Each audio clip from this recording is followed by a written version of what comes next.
Assalamualaikum warahmatullahi wabarakatuh. Waalaikumsalam warahmatullahi wabarakatuh. Bismillahirrahmanirrahim. Alhamdulillahi rabbil alamin. Wassalatu wassalamu ala ashrafil anbiya'i wal mursalin Sayyidina wa maulana Muhammadin wa ala alihi wa ashabihil mujahidin at-tahirin, amma ba'du.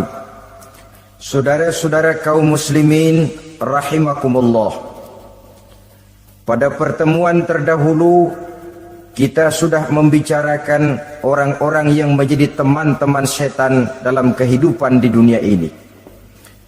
Maka pada pertemuan kali ini kita akan membicarakan tentang siapa yang menjadi musuh-musuh setan di dalam kehidupan. Dengan satu catatan, berbahagialah mereka yang menjadi musuh-musuh setan, tetapi celakalah mereka yang menjadi teman-teman setan. Bagaimanapun juga di dalam kehidupan ini, apabila orang telah memproklamirkan bendera permusuhan kepada kita, maka kita tentu seharusnya bersikap waspada dan mawas diri. Demikian juga iblis dan seluruh bala tentaranya yang terdiri daripada setan-setan. Mereka telah mengibarkan bendera permusuhan kepada Nabi Adam dan anak cucunya, kepada kita umat Rasulullah sallallahu alaihi wasallam. Akan sengsara dan celaka jika kepada iblis dan setan yang telah nyata-nyata mengibarkan bendera permusuhan itu kita mengadakan toleransi, mengadakan kerjasama, dan menjadi budak yang memperturutkan kemauan daripada iblis dan setan. Siapa yang menjadi musuh-musuh setan dalam kehidupan ini? Inilah pertanyaan berikutnya yang diajukan oleh baginda Rasul kepada iblis. Hai iblis, kalau teman-temanmu adalah seperti yang telah engkau jelaskan tadi, sekarang cobalah beritahu saya, siapa di antara umatku yang menjadi musuhmu dalam kehidupan ini? Atas pertanyaan ini iblis laknatullah menjawab, ya Rasul, musuh-musuhku di antara umatmu, pertama anta ya Muhammad. Musuhku yang pertama adalah engkau wahai Muhammad. Kenapa iblis mencatat Nabi Muhammad sebagai tokoh nomor satu dalam deretan musuh-musuhnya? Mudah difahami. Pertama, keberadaan Rasul merupakan rahmah lil alamin, rahmah bagi lingkungan. Yang kedua, beliau berfungsi menyelamatkan manusia dari tempat yang gelap gulita, dari tempat kesesatan menuju tempat yang terang benderang penuh berisi petunjuk dan hidayah dari Allah Subhanahu wa taala.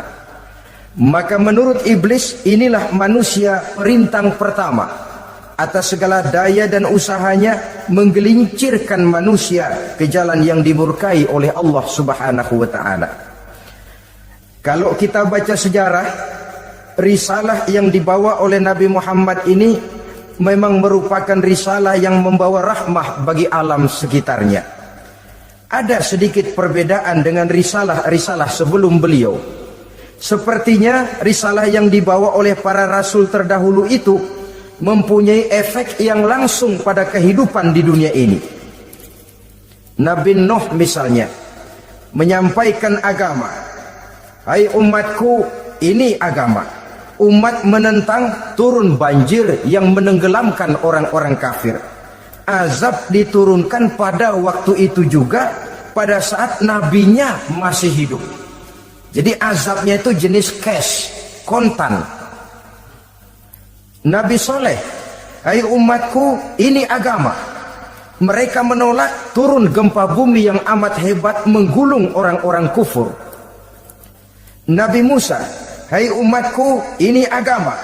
Mereka menolak, sebagian ditenggelamkan di Lautan Merah, sementara sebagian lain dikutuk menjadi monyet-monyet yang hina, seperti diceritakan dalam Al-Quranul Karim.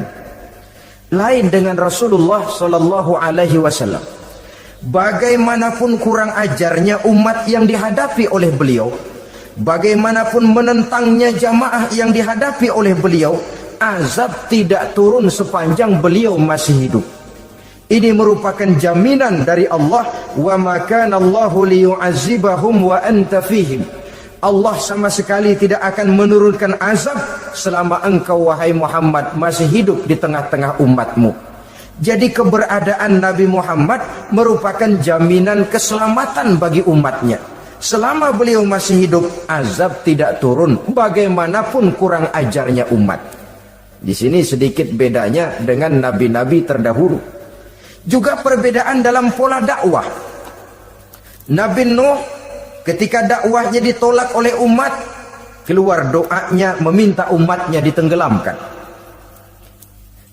Tetapi Nabi kita ketika dilontari batu oleh umat, malah beliau mendoakan umatnya agar memperoleh hidayah. Oleh sikap yang semacam ini, wajar lalu iblis menganggap Nabi Muhammad sebagai musuh ranking pertama. Yang kedua, siapa musuhmu di antara umatku? Yang kedua kata iblis, musuhku Muhammad imamun adil, pemimpin yang adil. Itu yang akan menjadi musuhku di dunia ini. Putus asa iblis menghadapi pemimpin yang adil. Tipu dayanya tidak terkena, segala tingkah polanya tidak diperturutkan. Imam yang adil, pemimpin yang adil merupakan musuh daripada iblis laknatullah alaih. Apa sebabnya? Karena pemimpin yang adil mempunyai dampak dalam kehidupan di dunia ini. Melindungi orang banyak, menenteramkan orang banyak. Makin aman, tentram, tenang situasi dan kondisi, makin mudah orang melaksanakan ibadah. Makin tekun orang melaksanakan ibadah, makin dekat dia dengan Allah. Makin dekat manusia dengan Allah, makin jauh dia dari iblis. Sebab dua hal ini selalu kontradiktif. Jika kita jauh dari Allah, tentu dekat dengan iblis. Jika kita jauh dari iblis, harus dekat tentu dengan Allah. Dan begitu selanjutnya.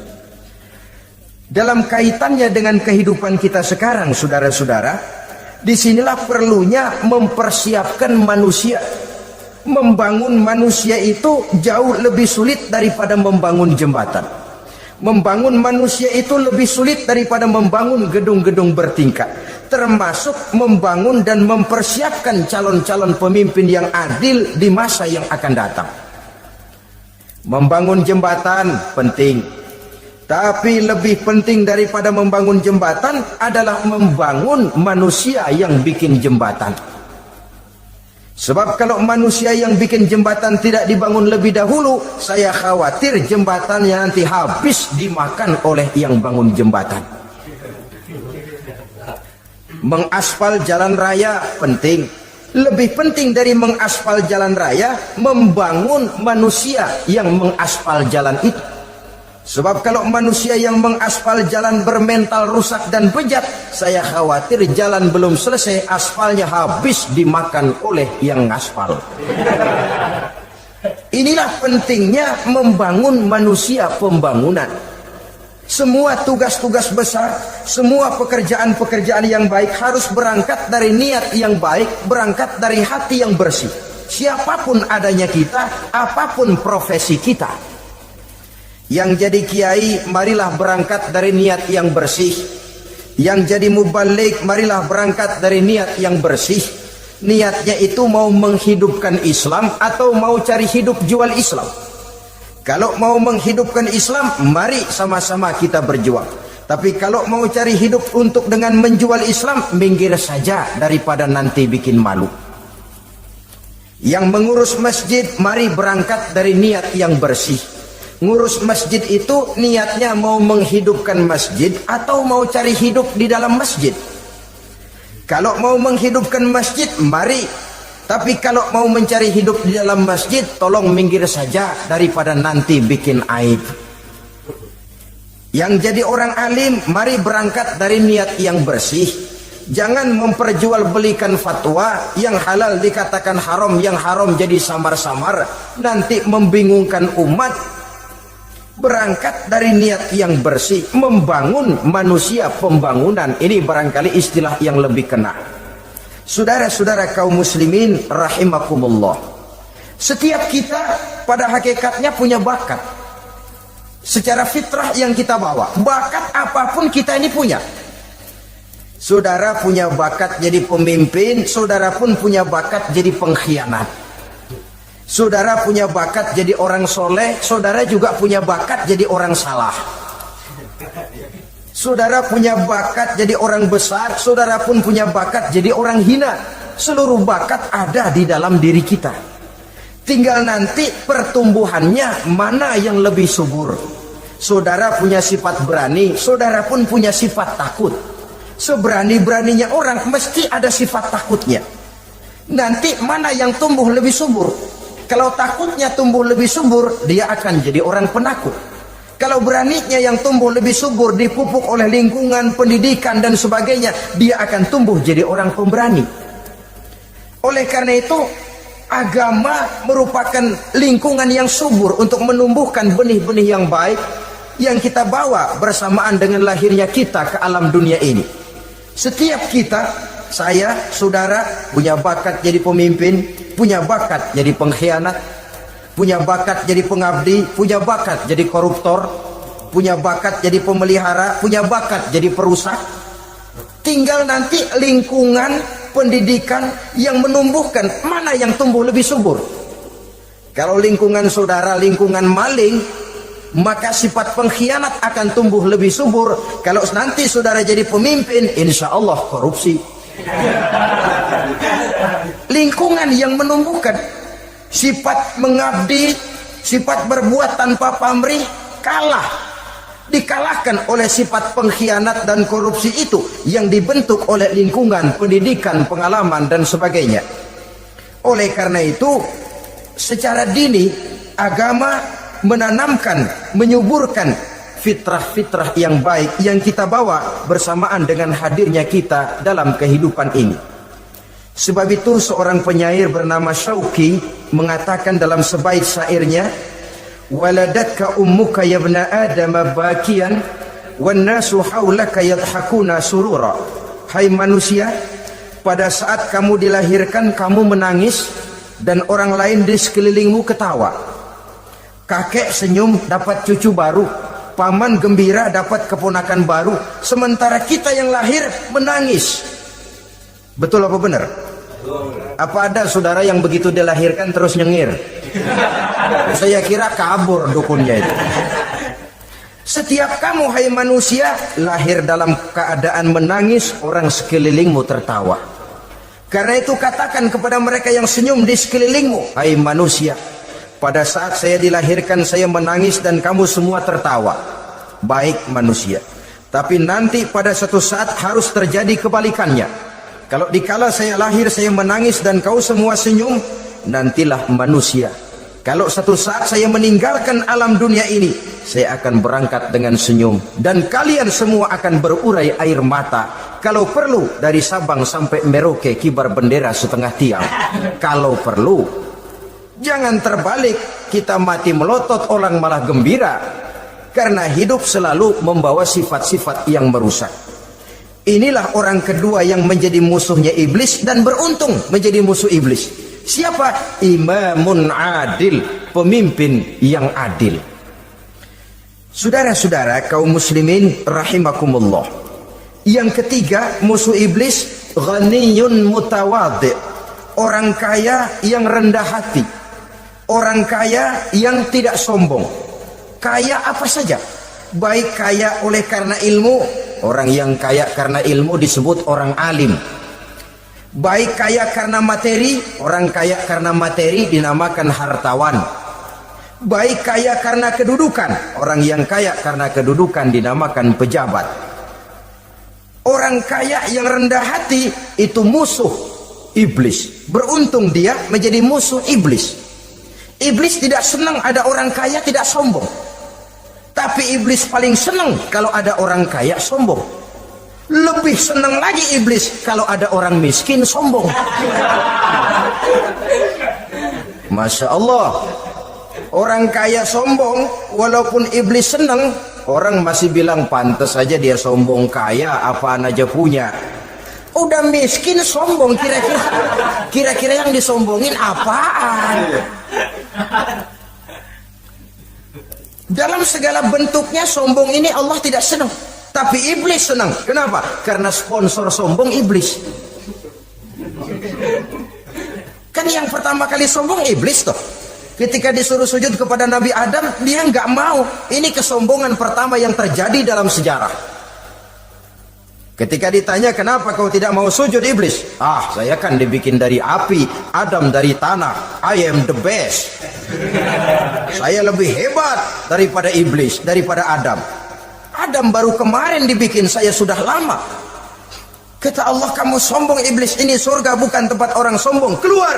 Terusir dia dari surga. Jadi, kesombongan pertama adalah kesombongan yang dilakukan oleh iblis. Dan dia tanamkan itu kepada kita supaya jadi orang sombong.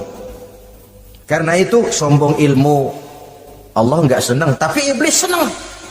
Mentang-mentang ada ilmunya. Nih, satu-satunya ustadz di sini ya. Semua mesti ngaji sama gue. Kalau nggak ngaji sama gue, Islamnya kurang tapi bener. Sombong karena ilmu. Sombong karena pangkat, mentang-mentang pakai bintang di pundak, jalan pundak duluan. Yang wajar saja hidup ini. Sombong harta pun begitu. Kaum muslimin rahimakumullah. Orang kaya yang rendah hati dimusuhi oleh iblis, tapi dicintai Allah, dicintai Rasul, dicintai malaikat. Caranya bagaimana? Kembali kepada satu kesadaran bahwa pada saat terlahir ke alam dunia ini tidak ada yang pernah kita bawa. Kalau sekarang kita punya rumah, punya kebun, punya kendaraan, punya pabrik, punya segala macam benda, apa itu? Titipan. Pada suatu saat akan diambil kembali oleh yang menitipnya. Kalau titipan itu pandai kita jaga, pandai kita syukuri, titipan akan makin banyak. Sama juga kita dalam kehidupan. Kalau orang bisa kita percaya, saya mau pergi ke luar negeri, rumah saya titip kepada tetangga. Saya pulang dari luar negeri, isi rumah tetap tidak berkurang, malah dibersihi, malah disapu, dihilangkan kotorannya. Tentu bukan main syukur saya, girang saya. Akan bertambah kepercayaan saya untuk menitipkan apa saja. Ini makna la in syakartum la azidannakum wa la in kafartum inna azabi lasyadid. Kalau kamu pandai bersyukur, aku tambah nikmat. Tapi kalau kamu ingkar, azabku teramat pedih. Artinya apa? Nikmat bisa berubah menjadi azab kalau kita tidak pandai mensyukurinya. Ma'asyiral muslimin rahimakumullah. Orang yang kaya ilmu lalu rendah hati, tidak selalu ingin menonjolkan diri. Ini kadang-kadang yang tanggung ini yang bikin berabe. Alim bener enggak, geblek bener juga enggak. Yang sedikit-sedikit mau nonjolin diri. Kalau enggak jadi imam enggak mau ke masjid, enggak jadi imam enggak mau ke musola. Pokoknya kalau enggak jadi imam marahan sama musola. Macam mana? Saudara-saudara kaum muslimin, rendah hati. Tidak selalu ingin menonjolkan, sebab orang yang selalu ingin menonjolkan dirinya biasanya orang yang kekurangan kepercayaan kepada kemampuan dirinya sendiri. Dia selalu ingin dinomorsatukan, dia selalu ingin ditempatkan pada ranking teratas. Dia tidak percaya diri. Orang yang percaya diri dapat bersikap wajar dalam kehidupan. Begitu juga kaya karena harta, dengan menyadari bahwa harta bagaimanapun banyaknya titipan dari Allah, pada suatu saat akan kembali. Dia harus dimanfaatkan sesuai dengan kehendak yang menitipnya. Begitu juga kaya oleh karena pangkat, kedudukan dan jabatan. Pada suatu saat jabatan itu akan hilang dari diri kita. Karenanya sering saya jelaskan bahwa pangkat di dunia ini yang paling tinggi pensiun. Titel yang paling akhir almarhum. Saudara setuju atau tidak, titel itu akan saudara dapat. Bagaimanapun kita cinta kepada pangkat, kedudukan, entoh pada akhirnya satu saat akan sampai kepada posisi yang namanya pensiun. Kalau sadarlah kita kepada pemikiran ke arah sana, maka untuk mencapai kekayaan, baik kekayaan harta, kekayaan kedudukan, tidak lalu menghalalkan segala cara untuk mencapai tujuan, tapi dibatasi oleh norma dan kaedah yang harus dia taati, baik kaedah agama maupun kaedah bernegara. Inilah orang ketiga yang menjadi musuhnya iblis, orang kaya yang rendah hati, orang kaya yang tidak sombong. Yang keempat, saudara-saudara, tajirun shadiq, pedagang, pengusaha yang jujur. Iblis gedek betul, benci bukan main sama pengusaha, sama pedagang yang jujur, yang tidak ngurangi timbangan, tidak nipu pembeli, tidak barang yang jelek dibilang bagus, atau yang bagus di atas yang jelek di bawah, atau dicampur yang baik dengan yang jelek supaya kelihatan semuanya jadi baik. Semua orang ingin untung, tidak ada kecuali siapapun orangnya, dan itu wajar. Setiap manusia ingin mendapat keuntungan, kalau perlu dengan modal minimal mencapai keuntungan maksimal, seperti yang diajarkan oleh teori ekonomi. Itu kan yang namanya produktif kan. Satu usaha dinamakan produktif, bagaimana kita mengeluarkan modal minimal bisa mencapai keuntungan maksimal. Silakan. Bahwa manusia ingin untung itu insting, naluri, fitrah. Tidak ada orang yang mau rugi.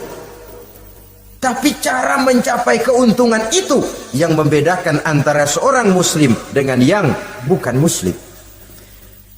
Sudah pernah saya sampaikan, apabila kaum pengusaha, para pedagang sudah dijangkiti penyakit yang tidak jujur, yang akan timbul adalah kekacauan ekonomi. Kekacauan ekonomi bisa menimbulkan revolusi sosial, dan revolusi sosial merupakan kiamat satu generasi. Semua kericuhan hampir bermuara dari perut, dan itu ekonomi. Orang nodong perut, orang korupsi perut. Ya walaupun korupsi kalau sudah kelas kakap tidak lagi sekedar urusan perut. Ya perut apa yang diurusin kalau korupsinya miliaran itu? Perut jin barangkali.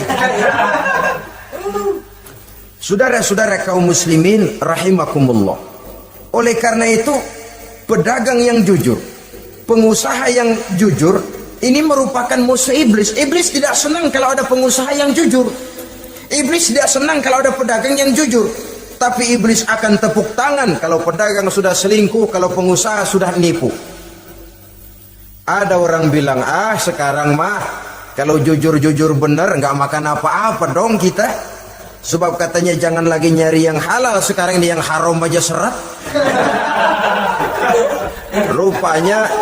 Rupanya sering masang undian nggak pernah kena. Lalu bilang jangan yang halal, yang haram aja nggak kena-kena katanya. Sebenarnya bukan itu masalahnya, saudara-saudara. Bukan itu masalahnya. Masalahnya ialah bahwa kejujuran membawa keberkahan. Ini kalau kita berpikir dengan kacamata agama. Keberkahan merupakan sumber ketenangan. Dan ketenangan ini tidak bisa dibeli dengan materi yang bagaimanapun banyaknya. Walaupun kita punya percetakan duit, ketenangan itu nggak bisa dibeli. Jangankan cuma punya duit banyak, percetakan duit saudara punya, mau membeli ketenangan yang berasal dari keberkahan, sulit. Jadi kejujuran membawa keberkahan, keberkahan membawa ketenangan. Jangan macam dulu tukang sol sepatu.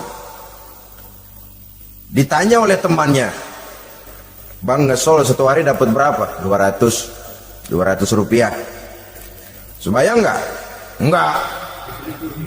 Islam? Islam, kalau Islam mah. Kata temannya, sembayang dah, kali aja besok dapat rezeki lebih banyak. Yang benar, iya. Kalau orang sholat itu Allah dekat, nanti rezekinya ditambah. Beneran? Bener. Subuh sembayang dia. Habis sembayang sarapan, berangkat ke tempat dia ngesol, mangkal. Dari pagi sampai jam 11 belum ada juga yang ngesol. Mulai bimbang hatinya. Katanya kalau sembahyang rezeki tambah. Tadi sembahyang subuh sampai gini hari belum ada yang ngesol. Cobaan kali, sabar. Datang sholat zuhur. Habis zuhur nunggu lagi, belum juga ada yang datang ngesol. Udah mau pulang hampir maghrib baru datang satu orang dan ini sendal jepit putus.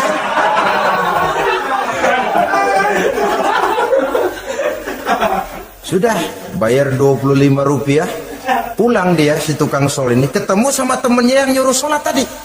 Ditanya, bagaimana penghasilan ini hari? Apa dijawab? Gua kapok deh sembahyang.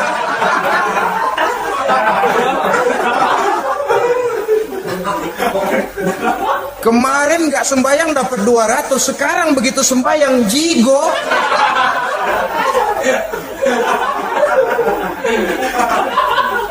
Dia tidak sadar bahwa dengan dari kacamata agama 25 rupiah yang membawa berkah jauh lebih baik ketimbang 200 uang panas.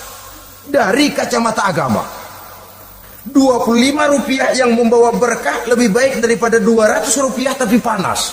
Sebab panas menjauhkan kita dari ketenangan.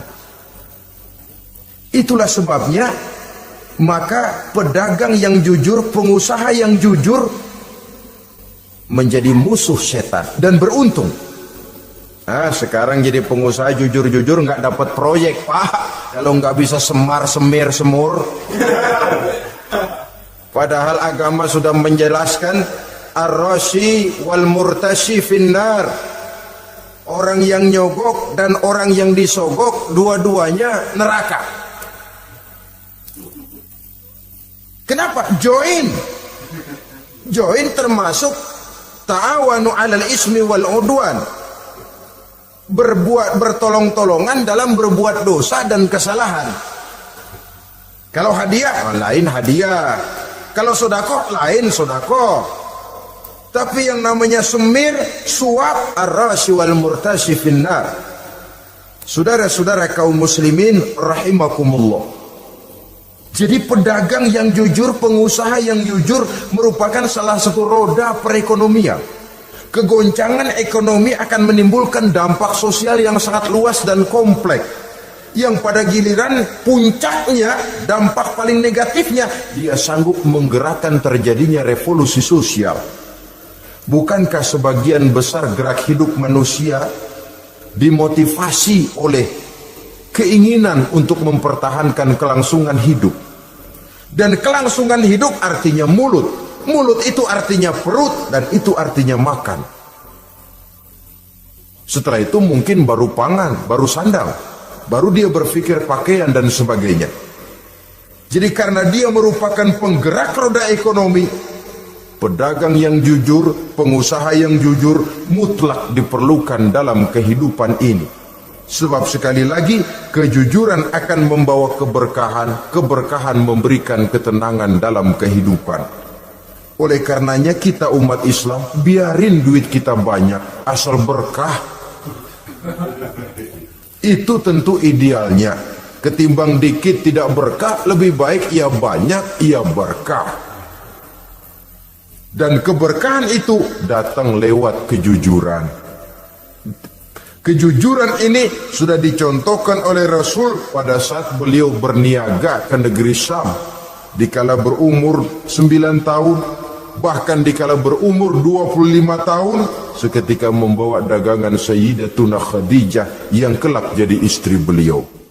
Saudara-saudara, kita maklum bahwa sholat merupakan sarana yang paling efektif untuk mendekatkan manusia kepada Allah. Makin dekat manusia dengan Allah, makin tidak senang iblis dan setan. Karena itu segala macam cara mereka berusaha mengaduk-ngaduk sholat kita. Dan sesungguhnya, jikalau kita mengerjakan sholat, itu kan targetnya cuma 2. Pertama, agar sholat kita itu sah. Yang kedua, agar sholat kita itu qabul, yakni diterima oleh Allah. Kalau soal sah dan tidak, ukurannya gampang.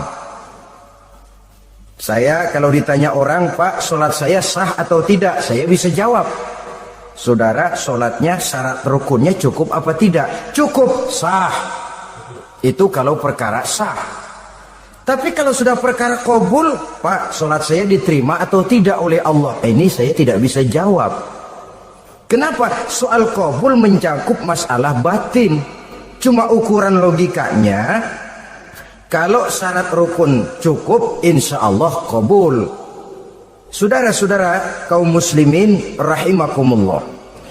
Oleh karenanya pada saat kita sholat, iblis, setan datang dari segala macam penjuru supaya kita kehilangan rasa khusyuk. Apalagi kalau kita jadi imam yang gerak kita, bacaan kita dilihat, didengar, disaksikan oleh orang banyak.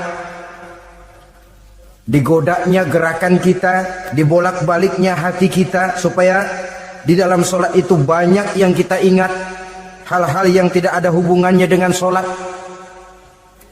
Kadang-kadang belum sholat kita ribut nyari pulpen, enggak ketemu, begitu takbir ingat pulpen di atas lemari. Mulai goncang lagi niat kita sholat. Kadang-kadang kalau hati tidak bisa dipermainkan, iblis berbisik lagi. Gerakan kita dalam sholat tidak mencerminkan kekhusyuan. Kalau gerak juga ternyata masih bisa khusyuk, bacaan kita dibuatnya kita seperti dikejar-kejar waktu. Sholat isya misalnya dengan cara kilat khusus, super singkat. Saya katakan tadi, apalagi kalau kita jadi imam, iblis mudah mendatangkan penyakit riya. Karena mengimami orang banyak, lalu supaya dikira alim, dibuatlah sholatnya itu mantep-mantep. Surahnya dicari yang panjang-panjang, paling pendek sabbihis sama wadduha. Tapi kalau sudah sholat sendirian, cukup inna a'toinakal kautsar sama qul huwallahu ahad. Kayaknya khusyuk bukan main. Kalau imam bahasanya dipaseh-pasehin kayak orang 16 tahun di Mekah. Ufolli fardwal maghribi salah rakaatin. Saudara-saudara kaum muslimin yang berbahagia, oleh karena sholat merupakan sarana yang paling efektif untuk mendekatkan diri dengan Allah, maka orang yang khusyuk di dalam sholatnya merupakan musuh utama daripada iblis. Sekarang bagaimana bisa khusyuk? Caranya, kalau khusyuk 100%, rasa-rasanya sulit. Untuk sampai ke arah sana orang memerlukan tahapan. Kepada Imam Ali karramallahu wajhah, baginda Nabi pernah memberikan satu tes case. Ali, saya ya Rasul, kalau kau bisa sholat 2 rakaat saja dengan khusyuk, aku kasih hadiah sorban. Baik ya Rasul. Sembayang Imam Ali 2 rakaat, selesai sholat, assalamualaikum, wassalamualaikum. Rasul bertanya, yang mana sorbannya Li? Tanpa nengok, Imam Ali menjawab, yang hijau ya Rasul. Setelah menjawab yang hijau, Rasul berkata, kamu tidak khusyuk Li. Kenapa? Soalnya tadi waktu sembayang mikirin, nanti kalau ditawarin sorban pilih yang hijau aja.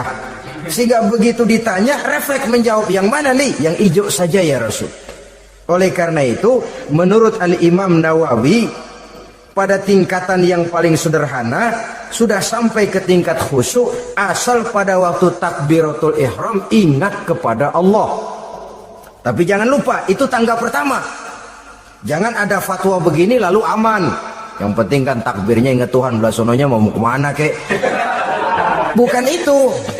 Itu pada tingkatan pertama sudah sah dipandang khusyuk. Sholatnya orang awam asal pada waktu takbiratul ihram dia ingat kepada Allah. Tetapi harus terus berusaha agar sepanjang sholat dia ingat kepada Allah. Caranya bagaimana? Pertama, menanamkan diri bahwa pada saat kita sedang mengerjakan sholat, yang lain tidak ada kecuali Allah. Yang kedua, berusaha memahami apa yang kita baca. Sehingga pada saat kita sujud, subhana rabbiyal a'la wa bihamdi, terbayang kemahasucian Allah, kemahatinggian Allah. Sehingga hati tidak mengembara, mulut berucap, hati mengikuti apa yang diucapkan.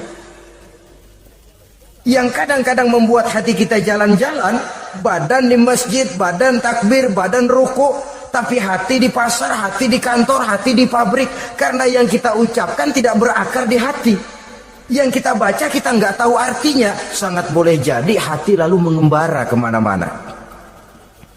Jadi untuk menopang kekhusyuan ini, cara yang paling efektif, pertama, tidak ada yang lain pada waktu kita sholat kecuali Allah. Yang kedua, berusaha memahami apa yang kita baca. Dikala kita sujud dikala kita duduk di antara dua sujud, Rabbighfirli, ya Allah ampuni dosa saya, warhamni, kasihani saya, dan selanjutnya. Mulut membaca, hati mengikuti. Dengan mengikuti, hati tidak terlalu mengembara, ada tempat dia kembali. Saudara-saudara kaum muslimin rahimakumullah. Itu yang kelima. Yang keenam, yang menjadi musuh iblis, mukminun nasih. Orang mukmin yang suka memberikan nasihat. Orang mukmin yang suka memberikan petunjuk. Termasuk juru-juru dakwah, para mubaligh itu merupakan musuh utama iblis. Kenapa? Tiap hari iblis kampanye. Tiap hari iblis mengajak dengan segala macam cara yang kalau perlu dia berikan kamuflase. Dia berikan fata morgana. Kalau perlu yang haram dia bungkus dengan merek halal. Kalau perlu kejahatan dia bungkus dengan baju kebajikan. Istilahnya racun diberi merek madu. Dan itu wajar. Cuma kita tentu harus punya filter, daya saring positif agar tidak salah pilih. Karena iblis ini pintar betul. Kalau kita khusyuk dalam sholat, dia tanamkan kepada kita misalnya seperti tadi itu. Sholatmu memang hebat, khusyuk. Di kampung ini tidak ada orang yang sholatnya seperti kamu. Tertanam itu dalam hati kita, timbul ujub. Akhirnya, iya, gue lihat-lihat di kampung ini kagak ada yang sembayangi kayak gua. Nah, sudah masuk iblis. Jadi dia pandai mengikuti gerak hati dan irama denyut jantung manusia ini. Kemana kecenderungan manusia, ke situ dia masuk. Pendeknya iblis itu ibarat tukang joget, dia ngerti bener irama kendang. Saudara-saudara kaum muslimin rahimakumullah. Termasuk juru-juru dakwah, para mubaligh, orang yang suka memberikan nasihat ini. Mereka memberikan filter kepada umat, kepada jamaah, jangan sampai salah pilih. Dan iblis menyesatkan kita supaya kita salah pilih. Satu contoh ringan. Kalau di depan saudara ada dua buah gelas, yang segelas isinya jamu, yang segelas sirup. Kira-kira saudara minum yang mana? Jamu. Jamu apa sirup? Sirup apa jamu? Orang yang pikirannya panjang, dia pasti minum jamu. Pahit memang, getir memang, tapi besok badan sehat, tenaga kuat, gairah kerja ada, kreativitas timbul, semangat menghadapi kehidupan tumbuh. Orang mukmin, orang yang berpandangan jauh ke depan. Pandangannya panjang. Panjang kemana? Tidak cuma ke dunia, sampai juga dia memandang ke alam barzakh, ke akhirat. Sholat itu jamu, pahit. Ngaji, hadir di majelis taklim itu jamu, pahit. Sedekah jamu, pahit. Mengeluarkan uang untuk kepentingan orang lain, enak aja minta sumbangan, datang-datang yang nyari pros keringat banding tulang gue, lu datang-datang mau minta. Yang enak ngumpulin harta lalu bakhil bin pelit alias medit. Itu jamu.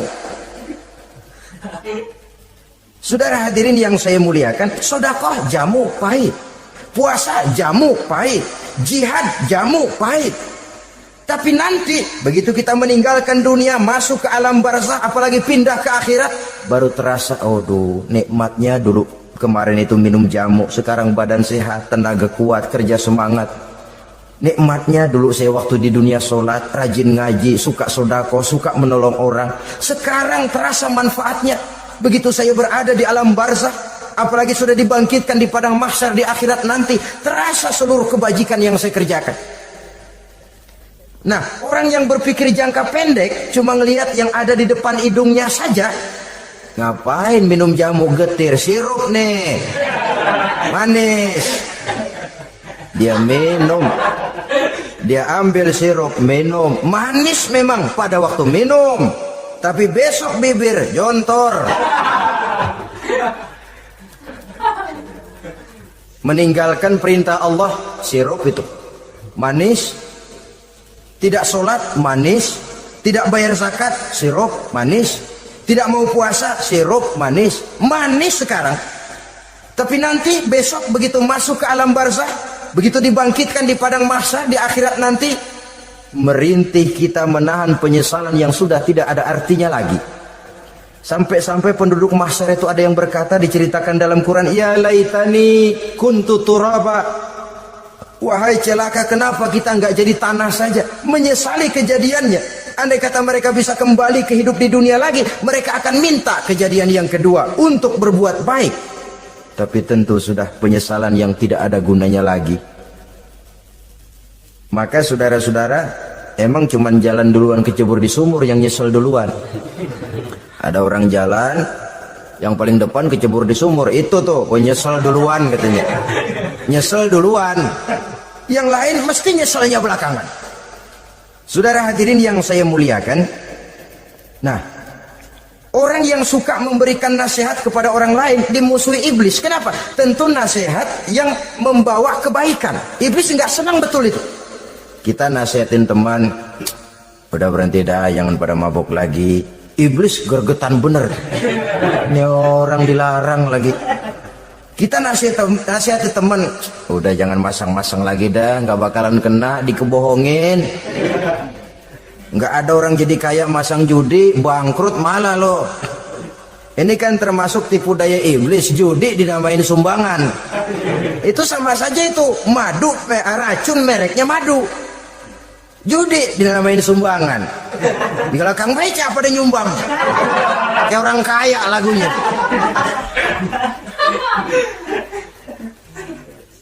Saudara-saudara kaum muslimin rahimakumullah, adalah kewajiban kita memang untuk tawasau bil haq, saling nasihat menasihati. Setiap kita juru dakwah, setiap kita wajib menyampaikan apa yang sudah kita tahu kepada orang yang belum atau kurang tahu.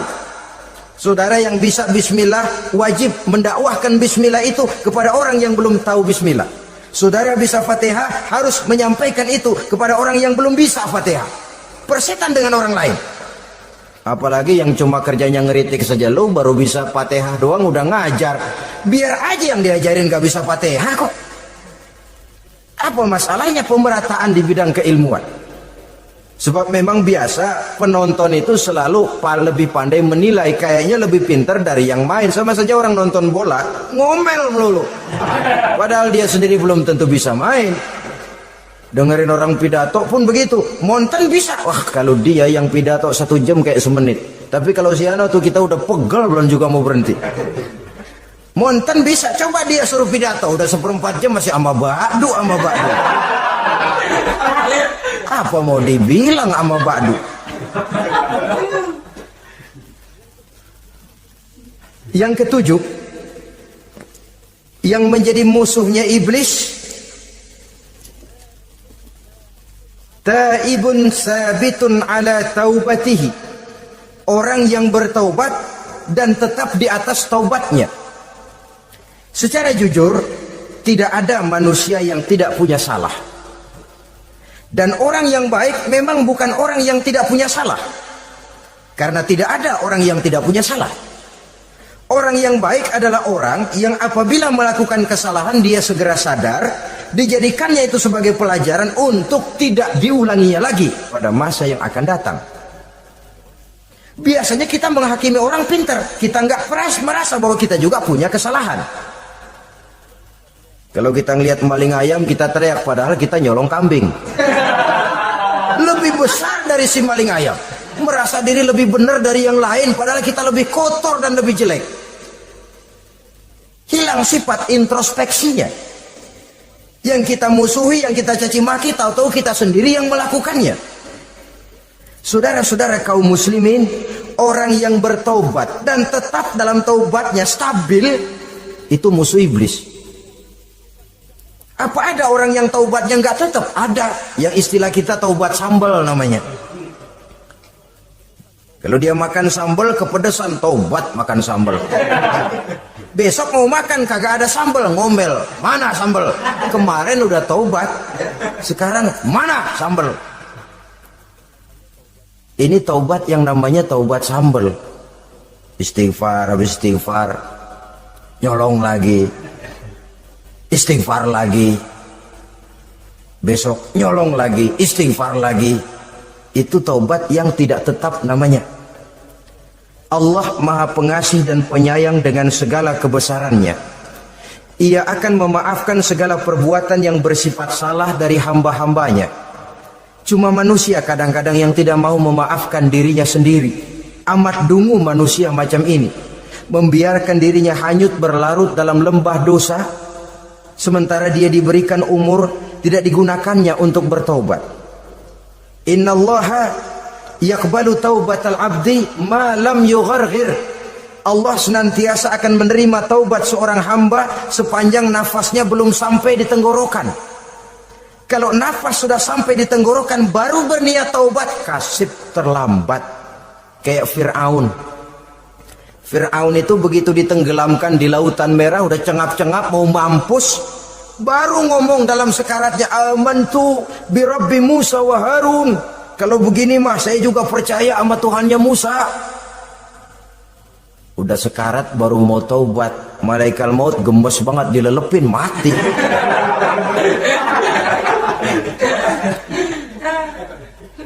Nah, kepada adik-adik remaja, biasanya kalau sudah bicara taubat, pikiran kita, taubat mah urusan 70 tahun ke atas. Kita masih lama ini. Sebenarnya tidak. Masalah taubat adalah masalah salah dan dosa. Masalah salah dan dosa adalah masalah manusia. Sejak dia akil balik sampai ajal datang merenggut nyawa. Hidup ini tidak selalu berjalan mulus. Hidup ini tidak selalu berjalan di atas kertas putih. Kadang kita tersilap, kadang kita tersalah, kadang situasi dan kondisi menyebabkan kita berbuat lain dari yang seharusnya. Itu kehidupan, silih berganti. Oleh karenanya pesan Nabi, wa atbi'i sayyi'atal hasanah, perbuatan salah ikuti dengan kebajikan, dosa iringi dengan taubat. Jangan nunggu, saya untuk taubat takut nanti bikin lagi. Nah, ini namanya punya harapan mau bikin lagi.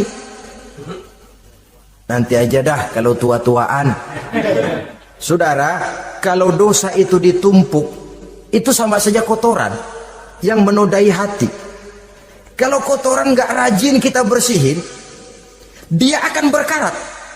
Dan kalau sudah berkarat, sudah sulit untuk dibersihkan.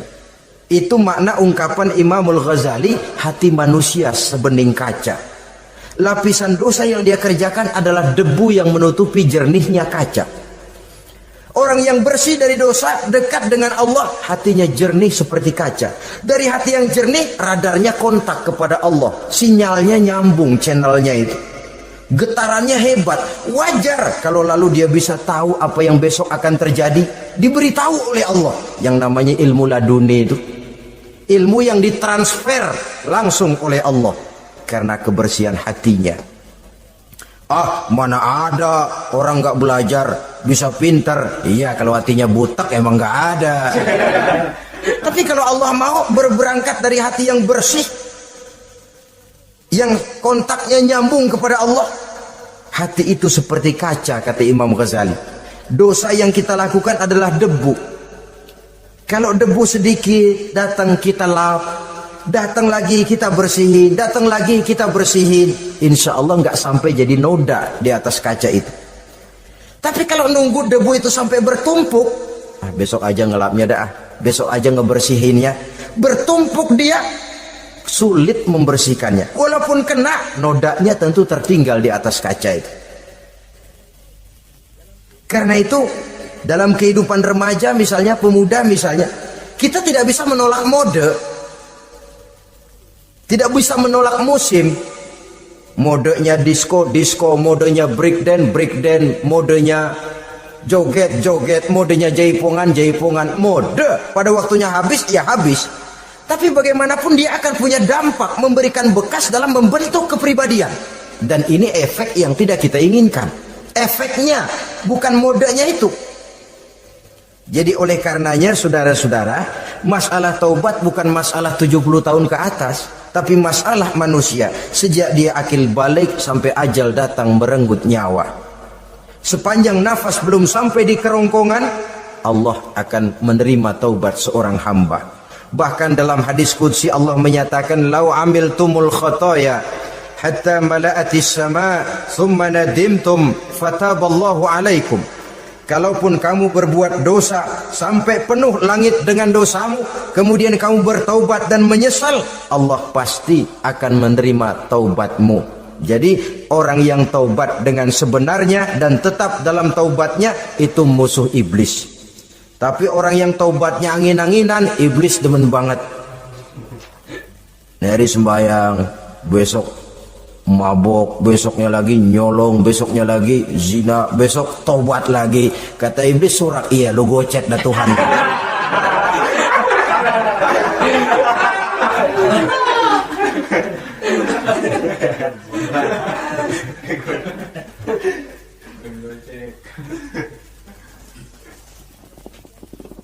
Selanjutnya yang ke-8, musuh iblis, musuh setan, mu'minun yudawimu 'alat taharah.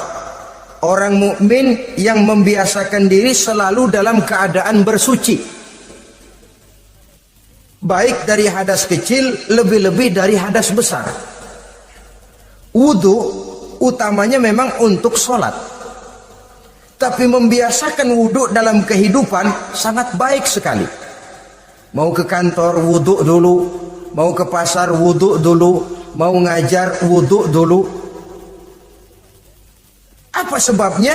Karena dalam keadaan suci, orang ada sikap memelihara kesuciannya.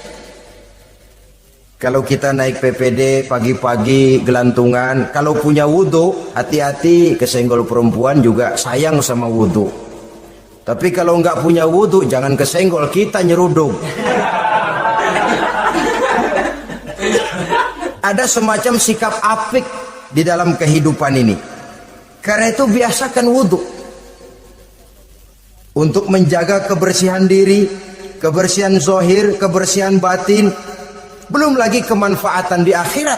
Sebab kata Nabi, "Inna ummati ya'tuna yaumal qiyamah ghurran muhajjalin min asaril wudu." Umatku di akhirat nanti akan datang menghadap Allah dengan muka berseri-seri, bersinar-sinar dari sebab sering wudu. Sehingga tidak usah mengaku pun Rasul akan memanggil karena muka yang sering tersentuh air wudu ini. Mu'minun yudawimu 'alat taharah. Orang mukmin yang selalu membiasakan diri berada dalam keadaan suci, berwudu.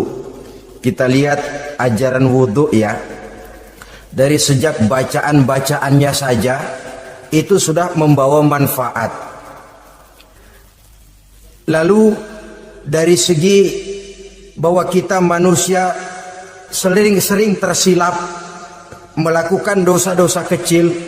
Dosa-dosa kecil itu oleh air wudu dia rontok. Tangan kita suka colak-colek. Pada saat membasuh dua tangan, Allahumma inni as'alukal yumna wal barakah wa a'udzubika minasyu'mi wal halakah. Dosa yang ada di tangan itu rontok. Mata kita suka pelotot-pelotot, nggak karu-karuan. Pada saat membasuh muka, nawaitu raf'al hadasil asghar.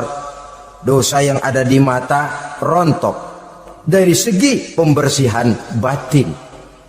Belum lagi dari segi pembersihan zahir. Sehari semalam kalau 5 kali saja kita terkena air wudu, itu sudah menjaga kesehatan dan kebersihan. Saudara-saudara kaum muslimin rahimakumullah. Yang ke-9, orang yang menjadi musuh iblis yaitu mutawarra'un anil haram. Orang yang memelihara diri dari yang diharamkan oleh Allah. terpelihara dirinya, terpelihara yang dimakannya, yang diminumnya dari jenis-jenis yang haram, baik sedikit maupun banyak. Jangan cuma teriak haram waktu sedikit, tapi giliran banyak halal. Sama saja orang dikasih tahu, itu ada cerita anak-anak, Pak Haji punya anak main judi, dikasih tahu, Pak, anak bapak main judi, astagfirullah katanya. Tapi menang Pak, alhamdulillah.